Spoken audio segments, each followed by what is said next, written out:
Falakata college 1981-এ Falakata ব্লকে প্রথম college এবং তখন থেকে আজ পর্যন্ত এই অঞ্চলের সাধারণ মানুষের সঙ্গে যেমন ফালাকাটা কলেজ সম্পর্ক বজায় রেখে চলছে, তেমনি ছাত্রছাত্রীদের সঙ্গেও ফালাকাটা কলেজের সম্পর্ক খুব সুন্দর। এবং ফালাকাটা কলেজের একটা প্রধান লক্ষ্যই হচ্ছে সেবা ও সবার জন্য উপযোগী শিক্ষার ব্যবস্থা করে দেয়া। খেলাধুলা এগিয়ে আছে, রাজ্যে ফালাকাটা কলেজের একটা অন্যতম সুনাম আছে, বিশ্ববিদ্যালয় স্তরেও রয়েছে NSS, NCC, drama club, cultural club, gymnasium, indoor stadium, outdoor game তো আমাদের প্রতিনিয়তই অনুশীলন চলে।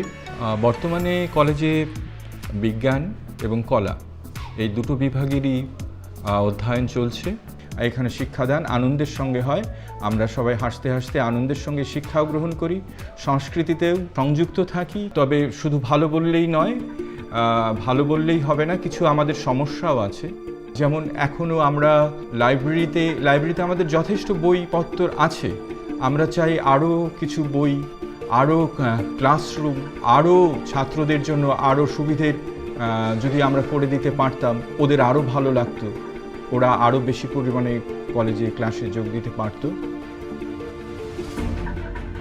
আমাদের কলেজে এই মুহূর্তে প্রায় 2500-এর মতন স্টুডেন্ট রয়েছে এবং বিভিন্ন ফ্যাকাল্টিরাও রয়েছেন। পিসি চন্দ্র গ্রুপের পক্ষ থেকে মূলত জ্ঞানধারা প্রকল্পের মাধ্যমে আমরাও আমাদের কলেজে যে সমস্ত সমস্যা, ধরুন রেফারেন্স বইয়ের অপ্রতুলতা, বুক স্ক্যানারের অপ্রতুলতা, আমাদের ধরুন স্পাইরাল বাইন্ডিং মেশিনের প্রয়োজন, আমাদের আরও ভালো উন্নত রিডিং রুম হলে ভালো হয়, আর একটু হলেও উন্নত পরিষেবা দিতে পারবো।